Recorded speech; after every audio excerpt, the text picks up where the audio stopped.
நீங்க கேட்டீங்கன்னு 38,000 ரூபா கொடுத்து இந்த போனை வாங்கி அன்பாக்ஸ் பண்ணலான்னு வாங்கினா பிளிப்கார்ட் கார அன்பாக்ஸ் பண்றான். என்னன்னு கேட்டா ஓபன் பாக்ஸ் டெலிவரியா, அதுக்கு 65 ரூபா ஏன்ட்டே வாங்குறேன். அட வெக்கம் கட்டுவீங்களா? இதுக்கு ஒரு 4 பேர்ட்ட மூத்திரத்தை வாங்கி மடக்கு மடக்கு குடிக்க வேண்டியதானே? பாருங்க, ஆல்ரெடி அன்பாக்ஸ் பண்ண போனா உங்களுக்காக நான் அன்பாக்ஸ் பண்றேன். பாக்ஸ் பழைய பாக்ஸ் மாதிரி தான் இருக்கு. நம்ம வாங்கி இருக்கிறது 8GB வேரியன்ட். சார் வேல்யூ பாத்தீங்கன்னா 1.12 இருக்கு அண்ட் 0.89 இருக்கு. இதான்பா V27 Pro. அடே, இது அந்த போன் மாதிரியே ஃபீல் இருக்கு. பாய் எங்க பாய்? இதோ வந்துட்டேன். சொல்லுங்க பாய். கண்ணை மூடிக்கோங்க. இந்தாங்க.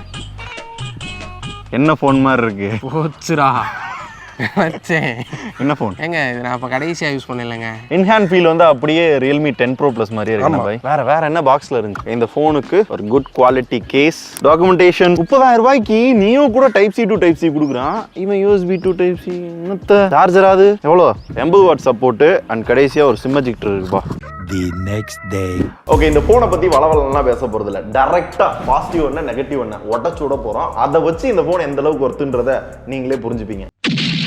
பாசிட்டிவ்ஸ்ல ஃபர்ஸ்ட் வந்து பாத்தீங்க அப்படின்னா இது வந்து ஒரு செம்ம பிரீமியம் டிசைன், கர்வ் டிஸ்பிளே கொடுத்துருக்காங்க. ரெண்டு சைடுமே கர்வா இருக்கனால கையில் எடுக்கிறப்ப ஒரு லக்ஸுரி போனை நம்ம ஹேண்டில் பண்றோம். 40,000 ரூபாய்க்கு ஒர்த்துப்பா அப்படின்ற ஃபீல் வந்து கையில் எடுக்கிறப்ப நல்லா ஃபீல் ஆகும். மேட் ஃபினிஷ்ல வேற கொடுத்துருக்காங்க. லுக் பாக்குறதுன்னு பாத்தீங்கன்னா பிரமாதமா இருக்கும். இந்த பேக் பேனல் பாத்தீங்க அப்படின்னா கலர் சேஞ்ச் ஆகும்ல, Vivo V25 Pro அதெல்லாம் பார்த்துருப்போம்ல, அதே மாதிரி தான் இங்க என்னன்னா அந்த கலர் சேஞ்ச் ஆகுறது ரொம்ப ஃபாஸ்ட் ஆகுது. உங்களுக்கு வேலை வெட்டி இல்லை அப்படின்னா மேல செடி வச்சு ஏதாவது பொம்மை வச்சு டிசைனா பாத்தீங்கன்னா உங்க போன்ல வந்து டிசைன் போட்டுக்கலாம். அது கொஞ்ச நேரத்துக்கு இருக்கும். டைரக்டா சன்லைட்ல காமிக்கிறப்ப பாத்தீங்க அப்படின்னா ஃபுல் போனுமே பாத்தீங்கன்னா கலர் சேஞ்ச் ஆகும். இப்படி இருக்க போன் பாத்தீங்கன்னா இந்த கலருக்கு மாறிடும். வெயிட் டிஸ்ட்ரிபியூஷன் சூப்பரா பண்ணிருக்கான். ஒரு 180 கிராம் தான் இருக்கும்னு நினைக்கிறேன். இருந்தாலும் கையில எடுக்கிறப்ப அப்படியே ரொம்ப வெயிட்லெஸ்ஸா இருக்கிற மாதிரி இருக்கு ஃபீல். ரெண்டாவது விவோனாலே கேமரா. ஸோ கேமராவை பொறுத்தவரை 3 கேமரா தான் கொடுத்துருக்காங்க. 50 mega pixel camera, Sony IMX766V. வீனா விவோக்காகவே கஸ்டமைஸ் பண்ணப்பட்ட சென்சார் வந்து கொடுத்துருக்காங்களா. அப்புறம் 8 மெகா பிக்சல் அல்ட்ரா வைடு, கடைசியா பெரிய கேமரா மாதிரி இருந்தாலும் 2 மெகா பிக்சல் தான் கொடுத்துருக்காங்க. இதுல பெரிய advantage selfie camera. 50 mega pixel auto focus sensor ஃப்ரண்ட்ல கொடுத்துருக்காங்க. ஃப்ரண்ட்ல 4K 60 FPS இருக்கு. 60,000 ரூபாய் 70,000 ரூபாய் போன்ல கூட கிடையாது. இதுல சப்போர்ட் இருக்கு. ஓகே, கேமரா பத்தி சும்மா சொல்ல போறது கிடையாது. இதே பட்ஜெட்ல இருக்க 11R கம்பேர் பண்ணி எந்த அளவுக்கு நல்லா இருக்கு அப்படின்றத பார்க்க போறோம். முதல்ல மெயின் கேமரா. எனக்கு 11R பெட்டரா இருக்க மாதிரி இருக்கு. வைட் ஆங்கிள் ரெண்டுமே கொஞ்சம் மொக்கையா தான் இருக்கு. கலர்ஸ்ல கொஞ்சம் சேச்சுரேட் ஆன மாதிரி இருக்கு. மிச்சபடி எல்லாம் ரெண்டுமே கிளாரிட்டி வைஸ் ஒண்ணா இருக்க மாதிரி தான் தெரியுது. வாங்க செல்ஃபியை போட்டுருவோம். OnePlus வந்து சீரியஸ்லி கொஞ்சம் பெட்டரா பெர்ஃபார்ம் பண்ற மாதிரி இருக்கு. OnePlusோட கேமராவே பல வருஷமா ஒரே சென்சார் தான் செல்ஃபிக்கு யூஸ் பண்ணிட்டு இருக்காங்க. இல்ல 50 மெகா பிக்சல் மாதிரி இது தெரியல. ஆமா, இமேஜ் வந்து நார்மலா ஒரு கன்சியூமர் வந்து வாங்குறப்ப என்ன பார்ப்பாங்க அப்படின்னா பிரைட்டர் போட்டோஸ் வந்து செல்ஃபிஸ் எடுக்கணும் அப்படின்னு எதிர்பார்ப்பாங்க. அது வந்து OnePlusல தான் இருக்கு சீரியஸ்லி. சரி, கேமரா வீடியோக்கு போவோம். வீடியோ வ்ளாகிங்ல இன்னும் செமையா இருக்கு. நல்லா இருக்கும். செல்ஃபி வீடியோக்கு வந்து விவோ தாங்க. 11Rலாம் கிடையவே கிடையாது. போட்டோக்கு நல்லா இருந்துச்சு, வீடியோக்கு வந்து அதான் மாஸ் காட்டுது. அப்படியே பேக் கேமரா ஸ்விட்ச் பண்ணோம்னா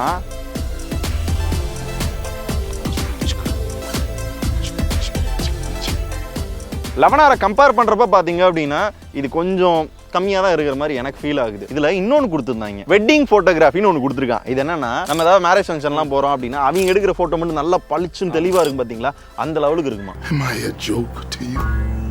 மேக்ரோ மூவின்னு ஒன்று இருக்கு ராஜேஷ். மேக்ரோ மூவினா? ஆமா, நம்ம ஸ்டோரிஸ்லாம் ஏதாவது போடுறோம், இன்ஸ்டாக்கு ஃபேஸ்புக்லாம் போடுறோம் அப்படின்னா நிறைய டெம்ப்ளேட்ஸ் இருக்கும். இந்த டெம்ப்ளேட்ஸை பேஸ் பண்ணி வந்து நிறைய ஸ்டோரிஸ் வந்து போட்டுக்கலாம். மொத்தத்தில் கேமரா வந்து இவங்க பில்டப் பண்ற அளவுக்கு இல்லை. மூணாவது இதை பாசிட்டிவ்னு சொல்லவா என்னன்னு சொல்ல, ஆக்சுவலா விவோட V சீரிஸ்ல பாத்தீங்க அப்படின்னா டிசைன் கேமராவை தவிர அந்த பர்ஃபார்மன்ஸ்ல சொதப்புவாங்கன்றது எல்லாரோட மைண்ட் செட் இருக்கு. பட் இந்த டைம் Dimensity 8200 யூஸ் பண்ணிருக்காங்க. பட் இது எங்கேயோ கேட்ட மாதிரி இருக்கா. இவங்க புள்ள கம்பெனி IQ Neo 7ல பாத்தீங்க அப்படின்னா இதே ப்ராசஸர் தான் கொடுத்துருக்காங்க. இதே SoC, இதே கேமிங் ஃபீச்சர்ஸ், இதே பெர்ஃபார்மன்ஸ், இதே ஆண்ட்ராய்டு எல்லாமே பாத்தீங்கன்னா இதே மாதிரி தான் இருக்கும். எந்த இடங்கள்லயும் டிஃபரன்ஸ் இருக்காது. அதே டெய்லர், அதே வாடகை. பட் அதோட விலை 30,000க்குள்ள, இதோட விலை 40,000. அதுக்குன்னு இது மொக்க ப்ராசஸர் கிடையாது. COD PUBG எல்லாம் பாத்தீங்கன்னா 90 FPS விளையாண்டுக்கலாம். கேம் பிளே பாத்தீங்கன்னா ஹை கிராபிக்ஸ்ல வச்சு விளையாடுறப்ப கேம் பிளே சூப்பரா இருந்தது. ஈவன் IQல கூட பாத்தீங்கன்னா சில இடங்கள்ல ஒரு சின்ன ஷட்டர் பார்த்தேன். இந்த போன்ல அந்த அளவுக்கு ஷட்டர் பார்க்க முடியல. கேமிங் பெர்ஃபார்மன்ஸ் நல்லா இருந்துச்சு. பட் கண்டினியூவா ஒரு 1 or 2 hour கேம் விளையாடுறப்ப பாத்தீங்க அப்படின்னா அந்த டெம்பரேச்சர் கொஞ்சமா இன்க்ரீஸ் ஆகி 45 டிகிரியை தாண்டி போகுது. ஸோ கை பார்த்தீங்கன்னா கொஞ்சம் சுடுற ஃபீல் இருக்கு. பட் நார்மல் டேல நீங்க யூஸ் பண்றப்ப பெருசா எந்த பஞ்சாயத்தும் உங்களால ஃபீல் பண்ண முடியாது. ஈவன் பாத்தீங்கன்னா யூசேஜ் கூட நல்லா இருக்கும். ஹெவியா மல்டி டாஸ்கிங் பண்றப்ப மட்டும் பாத்தீங்க அப்படின்னா உங்களுக்கு லைட்டா போன் ஸ்லோ ஆகிற மாதிரி இருக்கும். இப்போ இந்த ஸ்கிரீன் ரெக்கார்டை பாருங்களேன். நான் ரொம்ப நேரம் கேம் விளாண்டுட்டு நிறைய மல்டி டாஸ்கிங் பண்ணிட்டு ஒவ்வொன்றத்தையா க்ளோஸ் பண்ண ட்ரை பண்ணேன். எந்த அளவுக்கு ஸ்லோவா இருக்குன்னு பாருங்க. ஈவன் 120 Hz ரெஃப்ரெஷிங் ரேட் கூட கொடுத்துருக்காங்க. ஸோ ஸ்மூத்தாவே ஃபீல் ஆகல. ஸோ இந்த மாதிரி சில இடங்கள்ல சின்ன ஷட்டர் லேக் இருக்கு. அதே மாதிரி நான் எக்ஸ்பெக்ட் பண்ணாத ஒரு பாசிட்டிவ் அப்படின்னா அதோட பேட்டரி 4600 mAh கொடுத்துருக்காங்க. 66 வாட் ஃபாஸ்ட் சார்ஜிங் சப்போர்ட் இருக்கு. பட் 80 வாட் அடாப்டர் பாக்ஸ்ல இருக்கு. அது வேற மேட்ரு.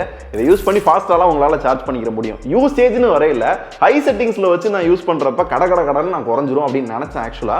பட் நான் கண்டினியூவா கேம் விளையாடி வீடியோஸ் பார்த்து கேமரா யூஸ் பண்ணி இந்த மாதிரி எல்லா இடங்கள் யூஸ் பண்ணாலும் பேட்டரி வந்து நல்ல மெயின்டைன் ஆச்சு. இது ஒரு நாள் தாங்கினதால எனக்கு வந்து கொஞ்சம் பாசிட்டிவா தெரியுது. ஓகே, இப்போ நான் பாசிட்டிவா சொன்ன நிறைய விஷயங்கள்ல நெகட்டிவும் கலந்துருக்கு. அதெல்லாம் பத்தி அடுத்து பேசலாம். பட் இந்த ரெண்டு விஷயத்தை இந்த பட்ஜெட்ல என்னால ஏத்துக்கவே முடியல. முதல்ல இதோட ஸ்பீக்கர், சிங்கிள் ஸ்பீக்கர் தான் கொடுத்துருக்காங்க. அவன் 5000 20000 30000 பாத்தீங்கன்னா ஸ்டீரியோ ஸ்பீக்கர், டால்பி அட்மாஸ், லோட்லோஸ்னு என்னென்னமோ கொடுத்துக்கிட்டு இருக்கான். இங்க பாத்தீங்க அப்படின்னா சிங்கிள் ஸ்பீக்கர். இந்த சிங்கிள் ஸ்பீக்கர் நல்ல சவுண்ட் நல்லா இருக்கு. பட் 40000க்கு சிங்கிள் ஸ்பீக்கர்ன்றது எப்படி ஒத்துக்கிற முடியும்? கேமரால OIS பாத்தீங்க அப்படின்னா 4K 30 fps எடுக்கும், 60 fps எடுக்காது. இதை தவிர்த்து நிறைய இந்த போன்ஸ்லாம் நெகட்டிவ்ஸ் எனக்கு வந்து ஃபீல் பண்ண முடியுது. இதை என்னன்னு சொல்லன்னு தெரியல. இந்த போனோட டிஸ்பிளே பாத்தீங்க அப்படின்னா கிட்டத்தட்ட 6.25 இன்ச்ல ஒரு மாதிரி ஹை ஸ்பெக்ல தான் டிஸ்பிளே கொடுத்துருக்காங்க. நல்ல கர்வான டிஸ்பிளே குவாலிட்டி சூப்பரா இருக்கு. வீடியோஸ் பார்க்க நல்லா இருக்கு. கேம் விளையாடுறது பாத்தீங்கன்னா கையில ஹோல்ட் பண்ணி விளையாடுறது நல்லா இருக்கு. ஈவன் ஆக்சிடென்டல் டச் கூட பாத்தீங்க அப்படின்னா இந்த கர்வ் டிஸ்பிளேல ஆகல. அந்த அளவுக்கு நல்லா பண்ணிருக்காங்க. பின்னாடி மட்டும் AG மேட் கிளாஸ் வந்து யூஸ் பண்ணிருக்கோம் அப்படின்றத போட்டிருக்காங்க. முன்னாடி என்ன ப்ரொடெக்ஷன் இருக்கு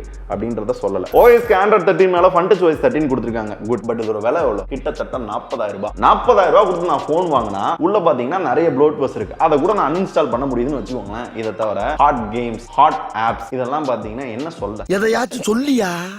ஓகே, இதோட வெர்டிக்ட் சொல்றதுக்கு முன்னாடி முக்கியமா ரெண்டு கம்பேரிசன் பார்க்கலாம். முதல்ல V27க்கும் 27 Proக்கும் என்ன டிஃபரன்ஸ்? எந்த டிஃபரன்ஸும் கிடையாது ப்ராசஸரை தவிர. ரெண்டாவது கம்பேரிசன் பாத்தீங்க அப்படின்னா Vivo V27 Pro வாங்கலாமா இல்ல OnePlus 11R வாங்கலாமா? சரி, ரெண்டுலயுமே பாசிட்டிவ் இருக்கு, நெகட்டிவ் இருக்கு. V27 Pro பொறுத்தவரை பாத்தீங்க அப்படின்னா செம்ம ஸ்லிம், கையில எடுக்கிறப்ப பாத்தீங்க அப்படின்னா செம்ம பிரீமியம் ஃபீல் இருக்கும். அந்த கலர் சேஞ்சிங் பேனல் இருக்கும், ரிங் லைட் கொடுத்துருப்பாங்க, கேமராவும் பாத்தீங்கன்னா பெட்டரா இருந்தது, இதெல்லாம் ஓகே. OnePlus 11R வந்து இன்னும் கொஞ்சம் பெட்டரா இருக்கும். இந்த அளவுக்கு கர்வா இருக்காது, டிசைனுமே பாத்தீங்கன்னா இந்த அளவுக்கு பிரீமியம் இருக்காது, கலர் சேஞ்சிங் இருக்காது. பட் அதை தாண்டி பர்ஃபார்மன்ஸ் வந்து இன்னும் பெட்டரா இருக்கும். கேமரா பாத்தீங்கன்னா ஓரளவு ஈக்குவலா இருக்கும். அதுலயும் ஃபாஸ்ட் சார்ஜிங் இருக்கு. ஈவன் அதுல IR கூட கொடுத்திருந்தாங்கன்னு நினைக்கிறேன். இன்னும் பெட்டர் பில்ட் குவாலிட்டி இருக்கு. என்ன பொறுத்தவரை ரெண்டுல எது பெஸ்ட் அப்படின்னு கேட்டீங்க அப்படின்னா ஆஃபர் டைம்ல OnePlus 11R வருது அப்படின்னா தாராளமா ஒரு 33 35க்கு வருதுன்னா இதுக்கு பதிலா இதே வாங்கிட்டு போயிடலாம். இப்பவே நிறைய பேருக்கு இது எந்த அளவுக்கு ஒர்த் அப்படின்றது ஒரு ஐடியா வந்திருக்கும்னு நினைக்கிறேன். புரியாதவங்களுக்கு டைரக்டாவே சொல்றேன். Vivo V சீரிஸை பொறுத்தவரை ரெண்டு விஷயங்களை கான்சென்ட்ரேட் பண்ணுவாங்க. ஒன்னு டிசைன், ரெண்டாவது கேமரா. அந்த ரெண்டு விஷயங்கள்ல நல்ல இம்பார்ட்டன்ஸ் கொடுத்து ஓரளவு நல்லாவே பண்ணிருக்காங்க.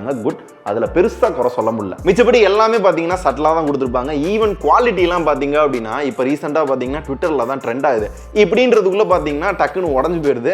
சோ விவோவோட ஃபிளிப் போன் அப்படின்லாம் கிண்டல் எல்லாம் பண்ணிட்டு இருந்தாங்க. இதை தாண்டி இது யாருக்கு செட் ஆகும் அப்படின்னு கேட்டீங்க அப்படின்னா முன்னாடியே சொன்ன மாதிரி உங்களுக்கு டிசைனுக்கு, பிரீமியம் ஃபீலுக்கு, கேமராக்கு, செல்ஃபி கேமரா வந்து நல்லா வந்து பளிச்சுன்னு காட்டணும் அப்படின்னு நினைக்கிறீங்க அப்படின்னா இது வந்து மேபி உங்களுக்கு செட் ஆகலாம். ஆஃப்லைன்ல பாத்தீங்கன்னா வேற ஆப்ஷனே இல்லை அப்படின்னா இது உங்களுக்கு பெட்டரா இருக்கலாம். பட் இதை வாங்கணுமா, ஐயோ இதை வாங்கணுமா வேணாமான்றதை எப்பயும் போல நீங்க முடிவெடுத்துக்கோங்க. இது எல்லாமே என்னோட பர்சனல் ஒப்பீனியன், அவ்வளவுதான்.